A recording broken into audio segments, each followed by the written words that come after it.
시청자 여러분, 안녕하십니까?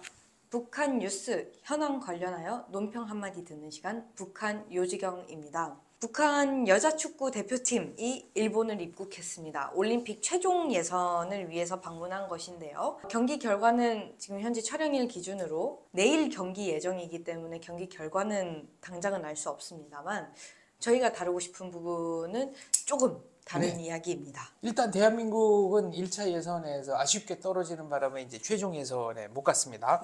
지금 북한 여자팀이 이제 일본에서 했잖아요. 근데 홈 경기는 뭐 안전 관리나 기타 여러 가지 문제로 사우디아라비아에서 했고, 이제 일본 홈 경기는 일본에서 열립니다. 근데 하네다 공항으로 입국을 했을 거예요. 근데 여기서 정말 저 사람들이 뭐가 제정신인가 싶을 만한 풍경이 펼쳐졌어요. 일본 여자 대표팀이 입국하니까 조총련 사람들이 나가가지고 인공기를 흔들고, 뭐 인공기를 흔드는 것까지는 뭐 그렇다 치고 아유, 그렇다 칠 수 없는 부분이죠. 뭐 아무튼 아니 거기에 김정은 장군 만세 막 만세 자기들끼리 이러고 있으니 이게 국제사회의 시각으로 보면 얼마나 우스꽝스러운 일인지를 자기들은 모르는 건지, 북한이 이른바 그 정식 국호라고 내세우는 게 인민공화국이지 않습니까? 북조선 민주주의 인민공화국인가 뭐 그런데 요새는 자기들끼리 공화국이라고 못 부르는 거 아니에요? 아니 3대 세습에 지금 4대 세습까지 가는데 이게 무슨 공화국입니까? 4대 세습 얘기까지 나오고 있죠.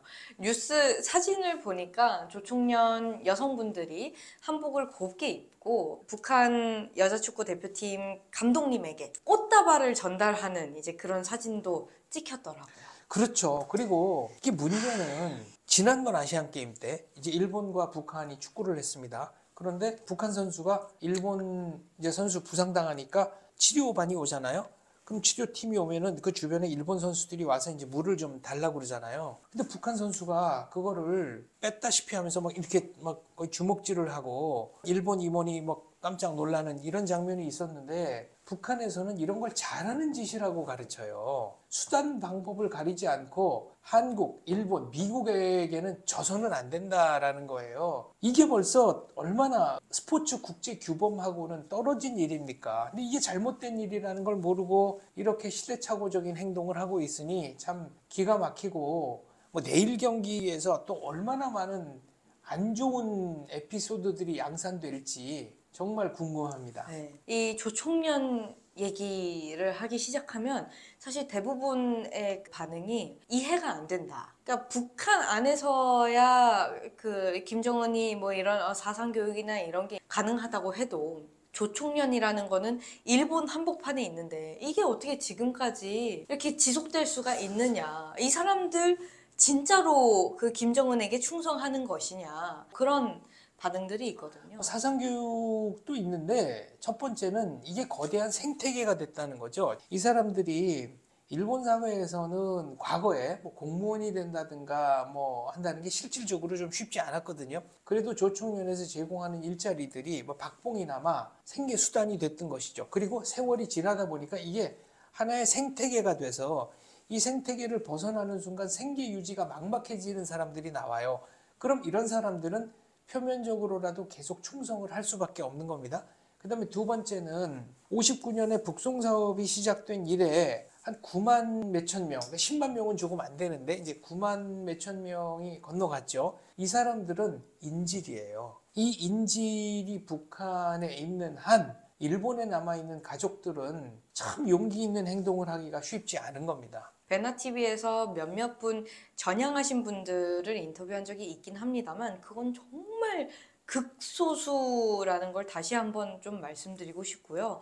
그래서 저는 이 사진이 찍힌 게, 그러니까 이 조총련으로서 한복을 입고 이렇게 꽃다발을 전달하는 그 사진이 찍힌 게 과연 저 찍힌 여성분들이 저게 정말 진심에 우러나와서 하는 건지 아니면 본인이 조총련 출신이기 때문에 어쩔 수 없이 한 건지 전 그분들의 그 정말 그 진짜 마음, 그 의중이 궁금했어요. 뭐 다 섞여 있다고 봐야죠. 일부는 진심으로 하는 부분도 있을 거고, 또 일본 사회에서 소수민족으로 차별받았다고 생각하면 충성의 대상이 조총련이라고 생각하는 사람들도 없지 않아 있을 것이고, 이거를 안 했다가 찍히면 불이익이 얼마만큼 있을지 모르니까 그것 때문에 하는 사람도 있을 거고, 뭐 여러 가지가 있을 수 있겠죠. 그런데 이 인질들이 잡혀 있는 경우에는 그렇게 전향을 하기도 어렵고 전향을 했다고 하더라도 조심스럽게 하는 것이지 그거를 공표하고 공개적인 언론 매체에 나와서 얘기하는 거는 또 다른 문제고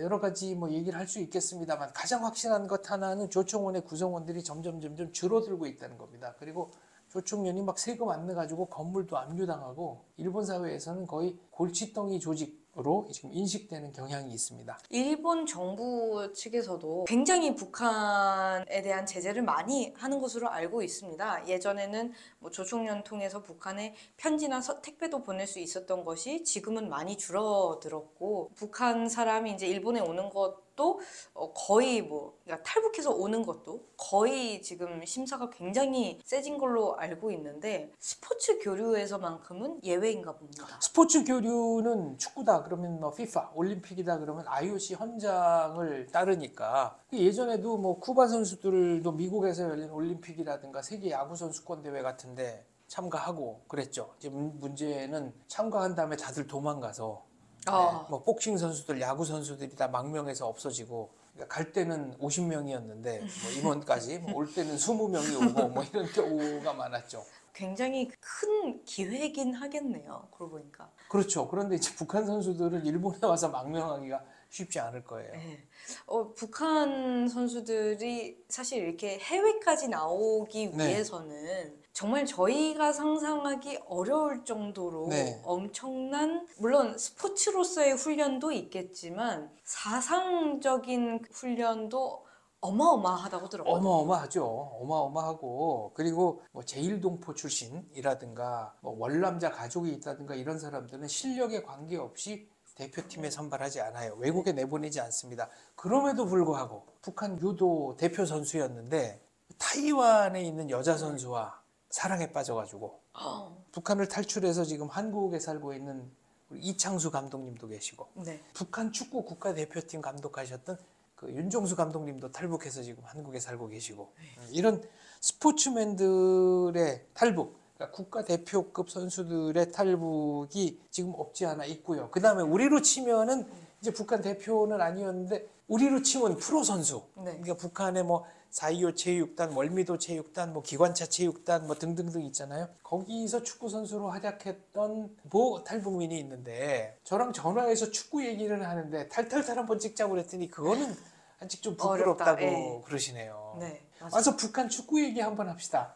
제가 성명 말하지 않겠습니다. 또 부담 느끼신다고 할 테니까. 저는 북한 축구가 어떤 시스템으로 돌아가는지 너무너무 궁금하거든요. 꼭 좀 출연해서 한번 방송 찍었으면 좋겠습니다. 알겠습니다. 지금 북한과 일본이 1차전 경기는 치렀는데 0대0으로 비겼어요. 예, 비겼습니다. 이기지 못하고, 물론 지진 않았지만 비겼다는 것 자체로도 이 2차전에 대한 압박이 어마어마할 텐데요. 그렇죠. 단순히 지는 걸로 끝나는 게 아니잖아요, 북한 선수들은. 그렇죠. 가면 이제 자아 비판도 해야 되고. 그러니까 참 이 북한 선수들의 인권 문제를 저희가 논하지 않을 수 없어요. 예전에 이라크 같은 경우 후세인이 집권할 때 월드컵 예선 통과에 실패하면은 아랍 남자들의 남성성의 상징인 수염을 강제로 밀어버리고 머리 삭발하고 강제 수용소 같은 데 집어넣고 축구공 모양의 콘크리트 덩어리를 주고 이거 가지고 훈련하라고 했다는 거 아닙니까? 뭐 여러 가지 정신교육, 오물 묻은 하수도 수용하는 게 그게 어떤 정신교육인지는 잘 모르겠지만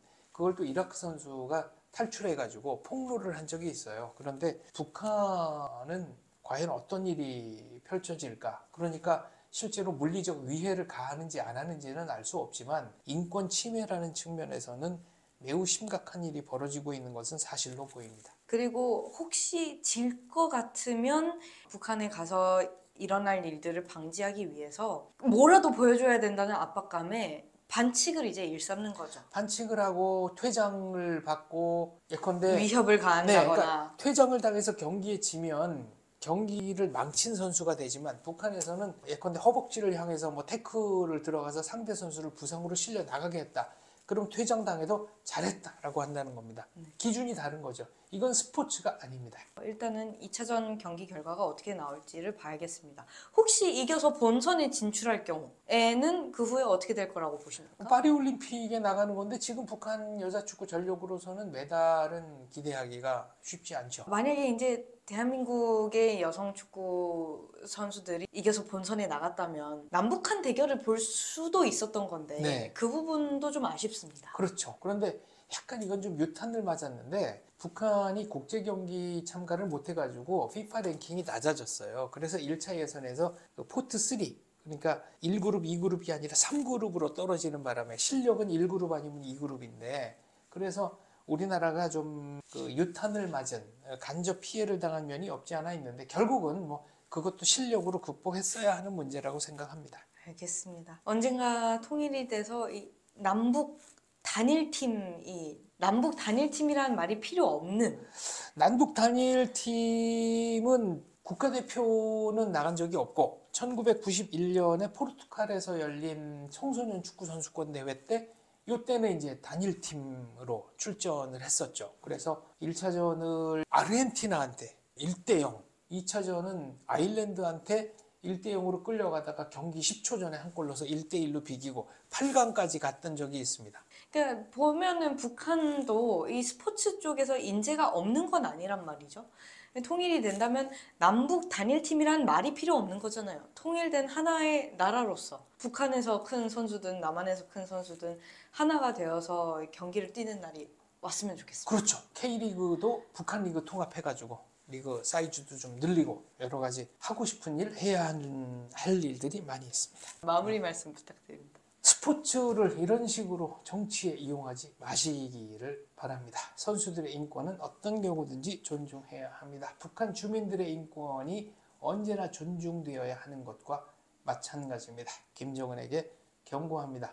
이런 일이 거듭되면 거듭될수록 당신은 국제사회에서 고립될 뿐입니다. 여기서 마무리하겠습니다. 감사합니다. 감사합니다.